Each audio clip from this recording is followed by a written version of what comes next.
Hello, everyone. I want to welcome you to another episode of the Better the Pond Pondcast, the Flying V edition, where we talk to incredible people who are creating ripples and impact on the pond. My name is Warren Berry, and I'm your host and the founder of Instinctive Solutions, where we believe that everyone is an odd duck, but that is what makes them awesome. Now, today, my guest is Will Ham. Now, this is a special edition podcast recorded virtually across the pond in France with a view of the Swiss Alps and Lake Geneva.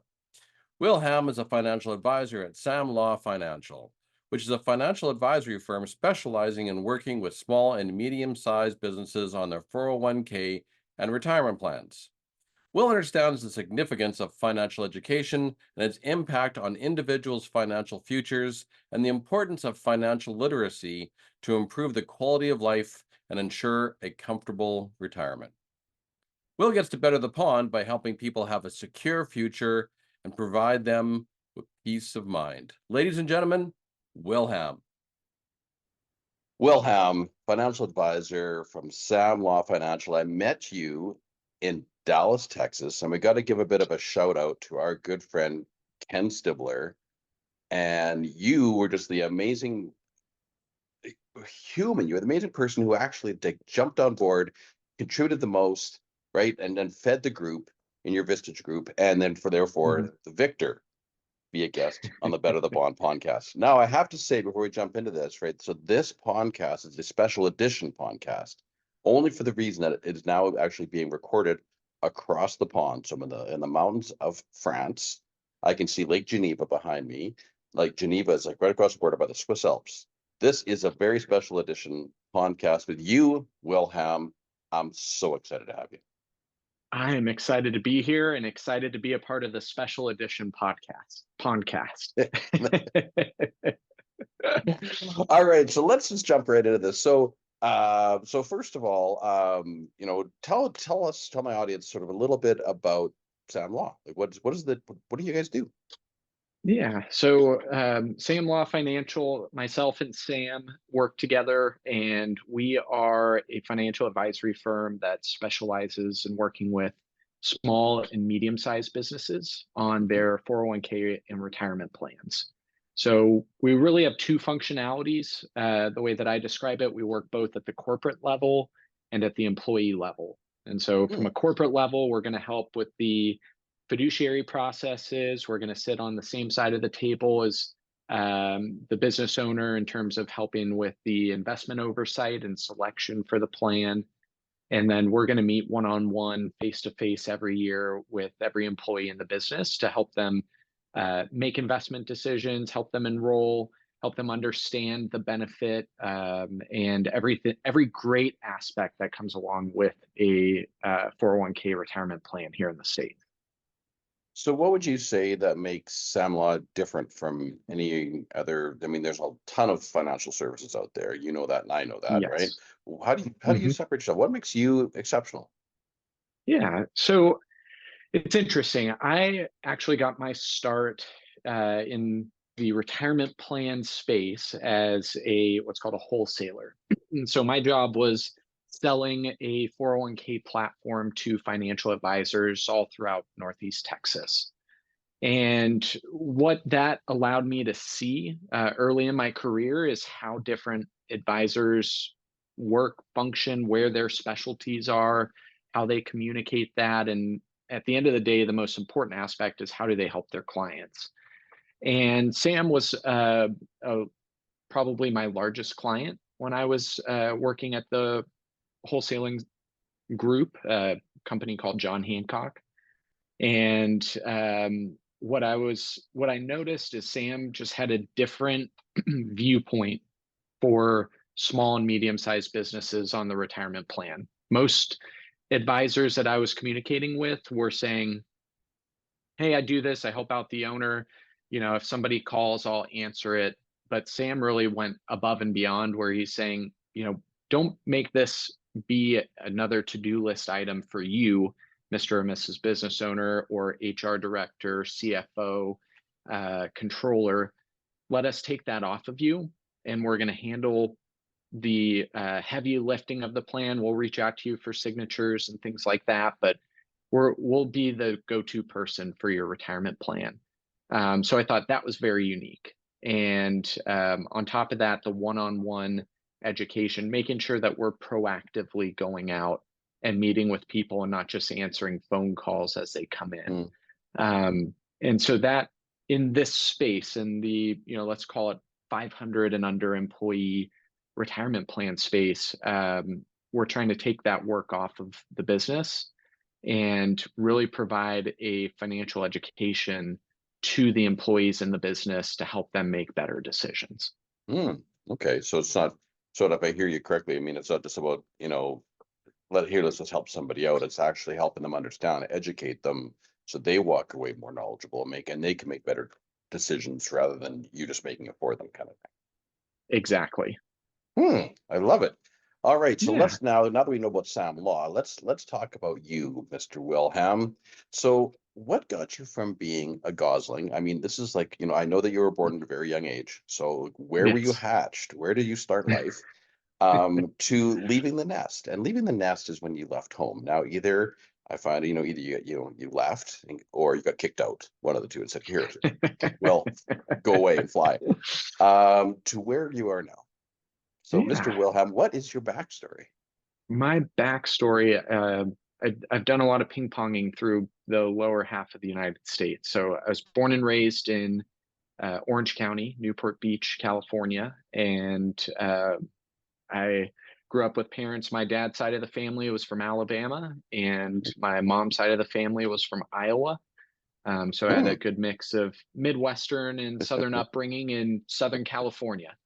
And so I loved growing up there, loved just the environment, being close to family. My grandparents, a couple of miles down the road, aunt and uncle are right down the road, and the other immediate family within driving distance. So just a ton of family time growing up, something I didn't appreciate till later, but a lot of fun. And, about 15 or 16, when they start doing the college prep conversations in school, everyone's like, oh, if you need to do X, Y, and Z to go to a University of California school. And for whatever reason in my head, I was just like, I'm not going to a UC school. I'm not going to a California school. So why is this important to me? I want to go out of state. I want to see something different. And so I always had this in my mind that I was more going to be the bird jumping out of the nest, maybe a little early, rather than the one having to get nudged out. And so I was lucky enough to get accepted to Auburn University.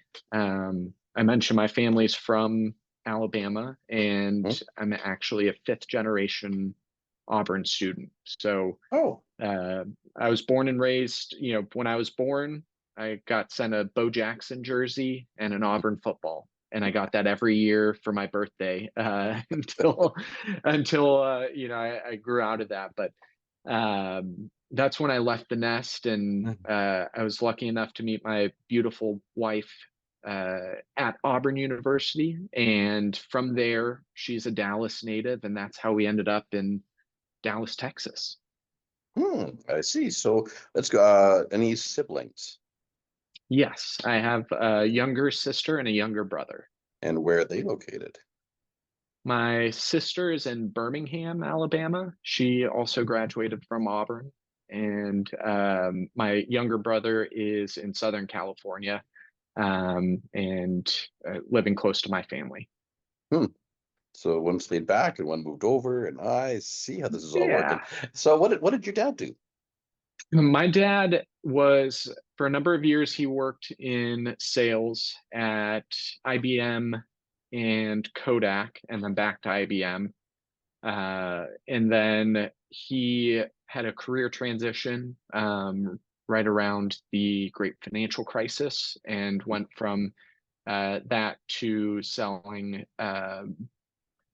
First, it was handy capable, accessible vans, and now Airstream vans, working with a friend of his that we all met kind of in our neighborhood, and working with him. So that's what he was doing. Cool. And what about your mom? Mom also worked at IBM. She was there for 33 years. And she was a sales manager, and spent time kind of traveling all over the globe. And then she has transitioned, to a new role here in the last couple of years. She hires folks for Facebook. So she's a recruiter for Facebook. A recruiter for Facebook. Yeah. There's a first. There's a first. That's Yeah. neat. So looking back now, going to university, did you was university something that you sort of wanted to do or strive to do, or that was something you believed in, or was it something that more so that you were saying, if you want to get ahead, you need to go into university, and then you're kind of forced that way? I would say I never had a second thought about going to university. At first, I wanted to play football. And so, when I was making my decisions, it was always like, oh, my next step is to play football.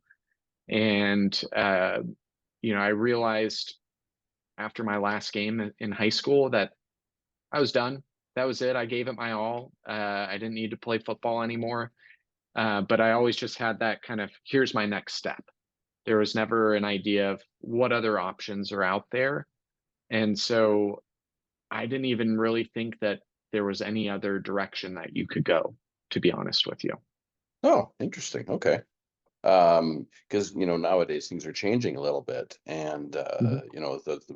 with people, I'm putting a bit of a push to get kids into the trades, but the Yeah, story was before was like you have to go to university to get an education, like you have to, and there were some people who just right. didn't fit and didn't want to, but they were kind of almost forced into it because that was the only way. So that's why I'm asking that question. So that's interesting. Yeah. And I Um, think that's a great perspective to have. I think that university shouldn't be pushed on everybody because there are so many other great opportunities. And with a financial mind that I have, when you're looking at cost benefit analysis, right? It's okay if you take out debt to go to school. Sometimes that works out and sometimes it doesn't in terms of the return on investment. mhm. Whereas if you start earning money, you start, getting into a trade that is interesting and working with your hands and things like that. And you look back over the 4 years that you would have been taking on debt versus making money. And if you just save a little bit along the way, that compounding growth gives you so much freedom and flexibility as you progress through your career. It's incredible. Yeah, like I look at my son now, and I mean, when we were together in for Vistage, I talk about his story, but he's going into his second year of welding, and financially, he's actually doing like extremely well. And Yeah. then and when he goes to school, the companies a lot of times because it's not a really high cost, a lot of the companies will pay for your education, so you have like zero cost education, and then getting into a trade where I mean, you're very financially rewarded. So I mean, it's a fantastic ROI. And Yeah, he's a kid that would never made it. He would never even thought twice about going to university. So it's just an interesting perspective on things. it is. Yeah. So two more questions. I'll move on to the next one. Excuse me. Um, what's the greatest lesson that your dad taught you? I would say the most, I don't know if it's a great, I've got two things. Okay, shoot. So I would say, more on a personal level, knowing that you'll always be loved and accepted. I think it's something that I might have taken for granted as a kid. Mm, But as you grow up and you realize, oh, I was able to make these decisions, or I was able to feel confident in taking a risk because I always knew that my family was there to back me up and support me and love me, even if I failed. I think that was very impactful on a personal level. And on top of that, my dad actually got me started networking in high school and got me comfortable asking people to sit down, have lunch, learn about what they do. He was like, hey, our family friend is very successful in real estate. I know you're interested in business. He might be a good person to go talk to. Here's his email address, reach out to him. And so that was my first introduction into what networking was and how to, you know, take lessons from other people to kind of compound your growth and compound your knowledge. So both of those lessons, I think, are really core to me today. Hmm. And what about from your mom? What was the number one lesson that you learned from her? From my mom, it was so many good lessons from both of them. It's really hard to What pops into your mind? decide which. I would say from my mom, it's always having a family-centered mindset. And so when you're making decisions, when you're even if you want to be very career focused or career oriented in your goals and aspirations, making sure that you have structure and stability at home, I think is really important. And that's something that uh, more of a do as I do type of Mm. scenario, in the sense that that's kind of how I always saw her, and kind of the foundation that instilled in me today. Lead by example. Lead by example. Yeah. Yeah. What was just a couple more questions that pop into my head. What was your first job? My first job, I was my first actual like working for somebody else job was I was working at a health food store that was going under. So I was able to get a summer job before I had a car. I think I was 15, and there was it was called the Health Emporium, and I worked there. I was doing everything. I stocked shelves, I waited tables, I made smoothies um, and juices for people. So it was just kind of a helping hand for a few months before they closed up shop. Did you ever think that, looking back, that you would be doing what you're doing now?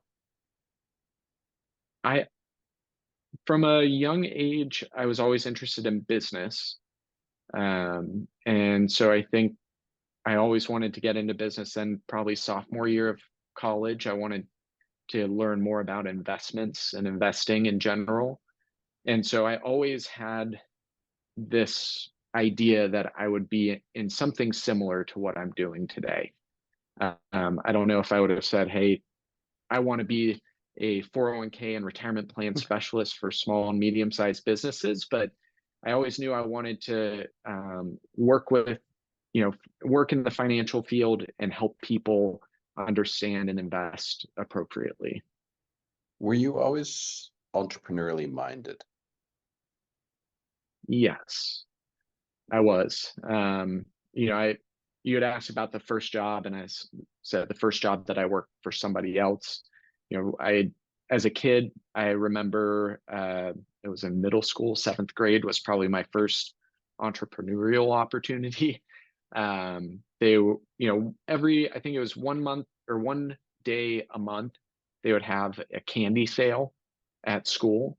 So for $1, $2, something like that, you could go get a candy bar from a school sponsored thing. And I think the money went back to the school or some program, the arts program, something along those lines. And it got so much activity. And I was like, what if I just had, a bunch of candy bars ready whenever anybody wanted one, and I could sell them out of my backpack? And so I convinced my dad to, go to Costco and buy a box of, he fronted me the money to buy a box of full-size candy bars, and just kind of word of mouth got the word around that, hey, if you're looking for candy, I've got it and I'll sell it to you for a few bucks, and made enough to pay him back and buy another box. And that's, we kind of kept that going for a while. So that's how I got started in the entrepreneurial space. You're the candy bar dealer. Yes. That is funny. That's awesome. I love it. Yeah. What's the number one sort of greatest thing that's happened to you, either positive or negative, that's ruffled your feathers? And how did you respond to it? I would say the biggest positive, I like to focus on the positive. Sure. And I would say the biggest positive that I've had in my life is meeting my wife, because it was such a chance encounter. You know, when we look back, there was other opportunities where we could have met and never happened, and it just so happened we met on this night and hit it off. And we both kind of left being like, we weren't wanting to get in a relationship. It was college. We had a semester left. It was kind of like, let's go be an adult and not come out of college with any serious relationship or have to work through that tricky aspect of our lives. And after a couple of months, it was like, I think this thing's pretty serious. And so just her impact on me long term has been tremendous. Personally, professionally, she is always there to lift me up, to push me, to be a sounding board, to keep me level headed. Um, that's the event that sticks out in my head more than any others. Are you willing to share you've got my attention. Are you my curiosity? Are you willing to share the chance encounter? What's the story behind the chance encounter? Yeah. So um, I was at Auburn University, and I would stay over the summer. I held some uh, leadership positions in the fraternity, and in Southern schools, fraternity rush goes all through the summer. So you need some, let's call it, stable heads around to make sure that things stay above board at the time. And there's a small group of people that stay in Auburn in the summer. And so by the end of the summer, you kind of know everybody that's in town. You see them out at night, you'll run into them at restaurants, things like that. And so, it was the last week of summer, last weekend of summer, and we walk into one of the bars that we frequented as college students. And No. believe it or not. And one of a mutual friend of ours was there with her, and she's sitting across the bar.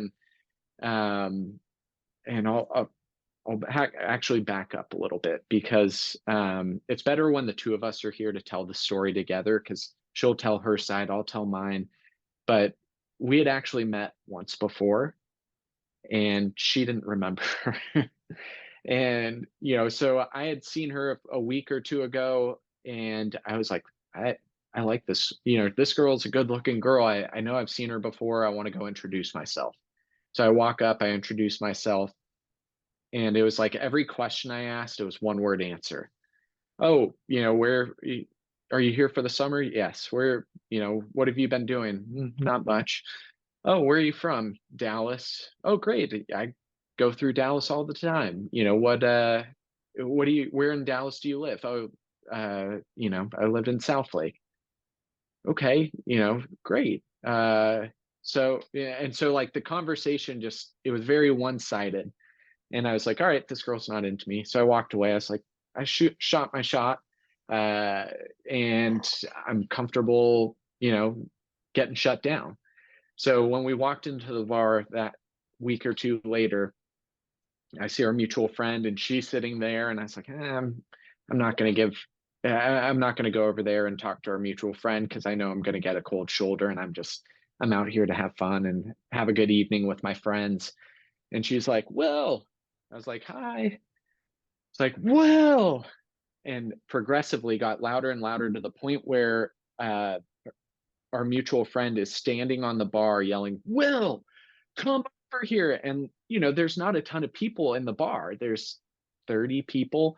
It goes silent. It's kind of like the movies where everyone stands and stares and looks at you. And I was like, all right, I got to go over. And so I walk over, and we start, I was give her a hug, say, hey, how's it going?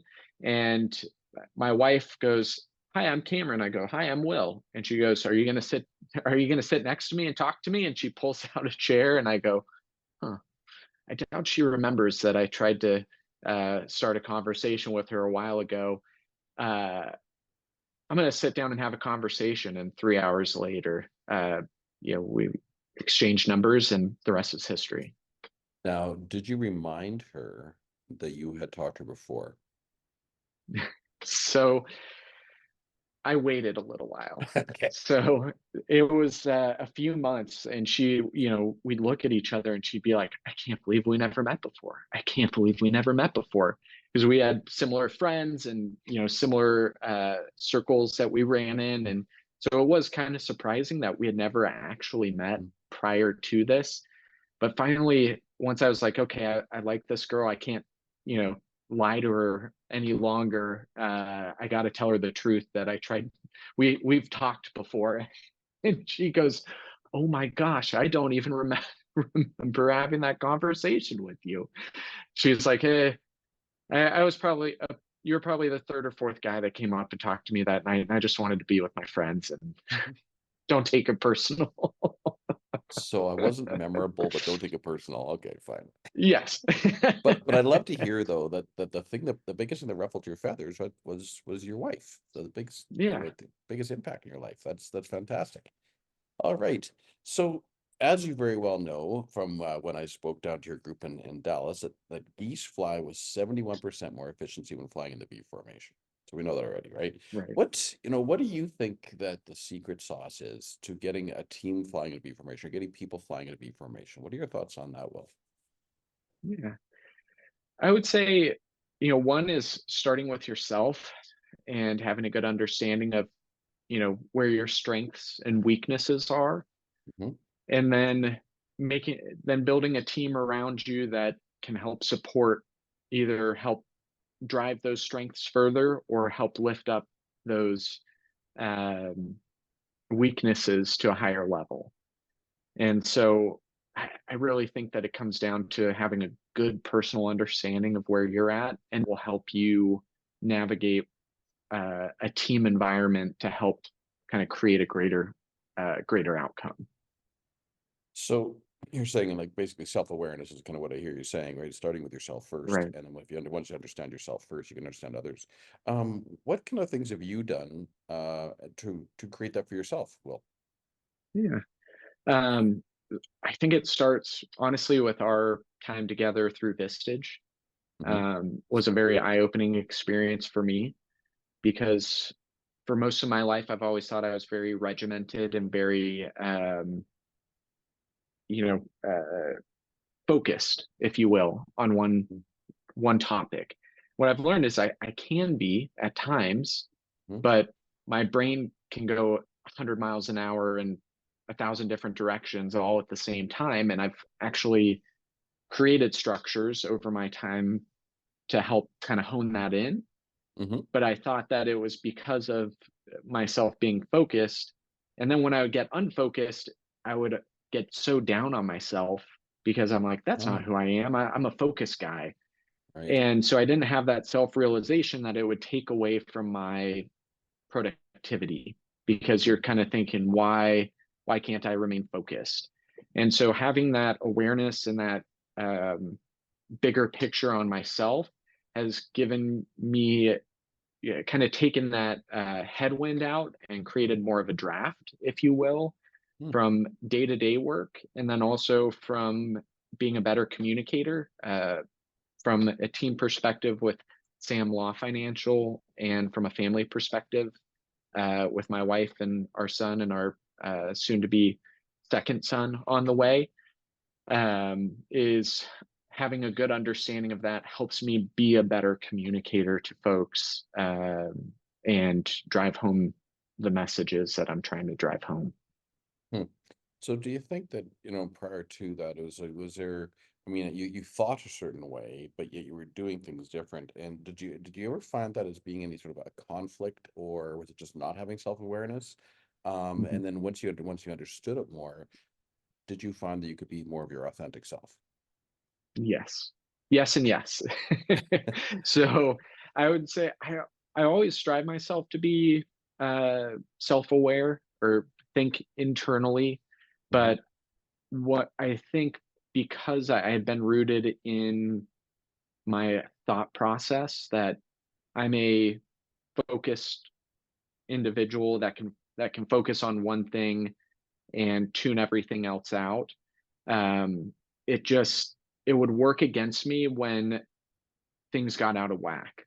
When you're in a non-stressful situation and you can kind of find time to do deep work, I can focus on one task. But when you've got a calendar full of things to do, you've got to pivot, you've got to shift, and my mind's going do, and I am like, I can't even listen correctly to what's going on, or be a good listener, be a good partner, be a good leader.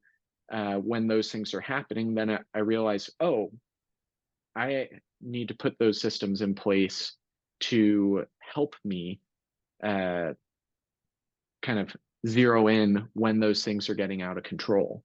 And so it allowed me to be my more authentic self, because when I realized that, you kind of are adding a level of self realization where you go, oh, I know what's going on right now. This is just the way my brain works, as opposed to saying, I'm doing something wrong. I'm the problem. I, Mm. am the one that's driving this negative outcome. It's just now it's self-realization to say, just write everything down, start, with one task and keep pushing forward. Um, and so that's how that's been really impactful for me. And since that own your own self-discovery there, now do you start to see it more in others? Mhm. I do. Um, I think it helps you be more attentive to more unique aspects, more kind of deeply ingrained personality traits to people, and be able to adapt to where they're at a little bit better, to kind of meet eye to eye. Hmm. And probably the same for your clients as well. Right. Yeah, perfect. All right. So now the big question of the day here, Will, is what are you doing to better the pond? What ripples are you creating? What are you doing to make the world a better place? Yeah. I got into this, I got into being a financial advisor because through my experience, one, going through school, both high school and university here in the States, and then seeing kind of firsthand how employees get financial education.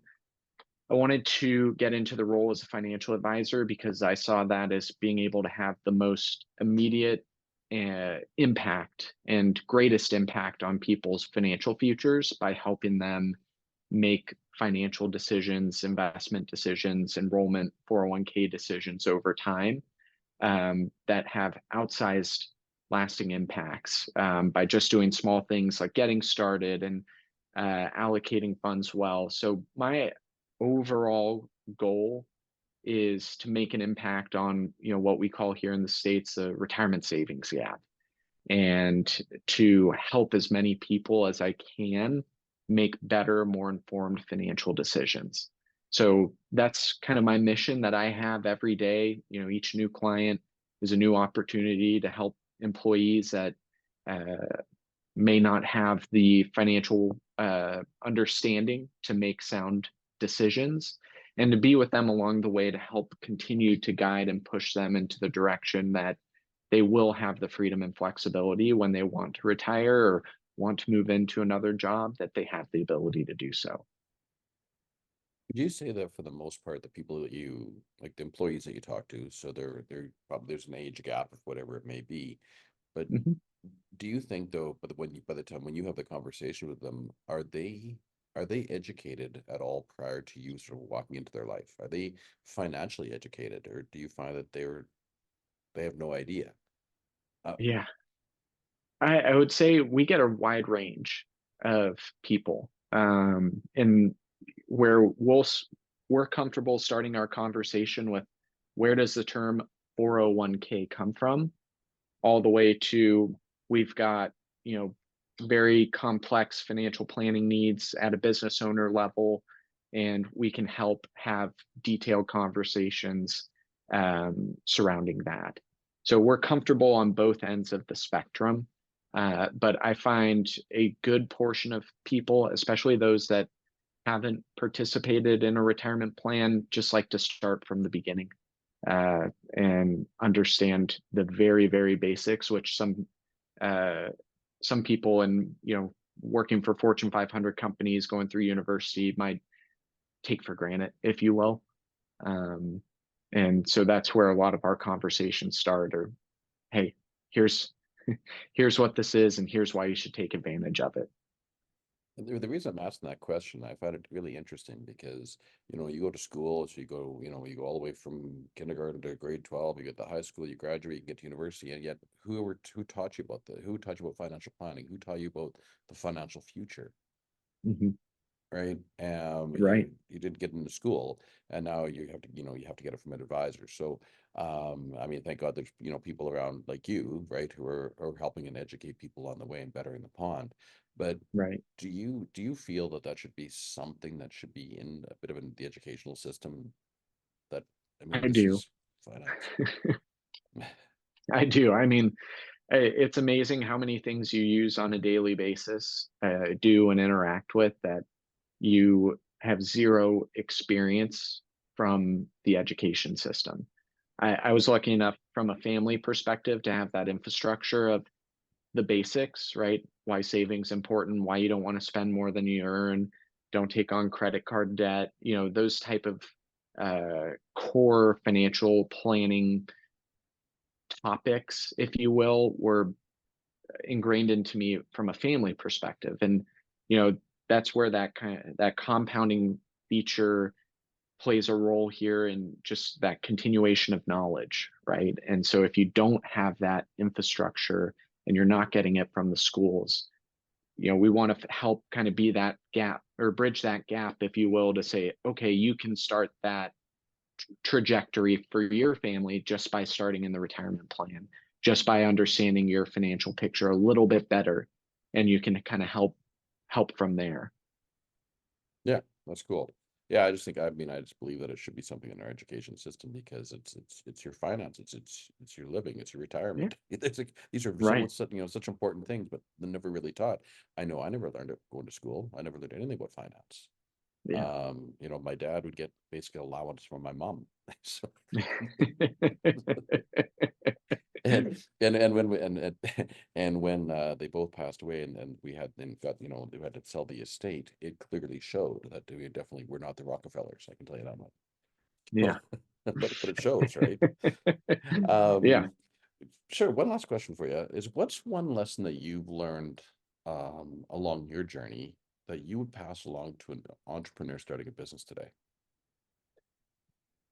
I would have to say, the biggest lesson for me is make sure that you're clear on what it is that you want to be doing. And the reason being is, it's not an easy thing to do, to go out on your own and do your own thing.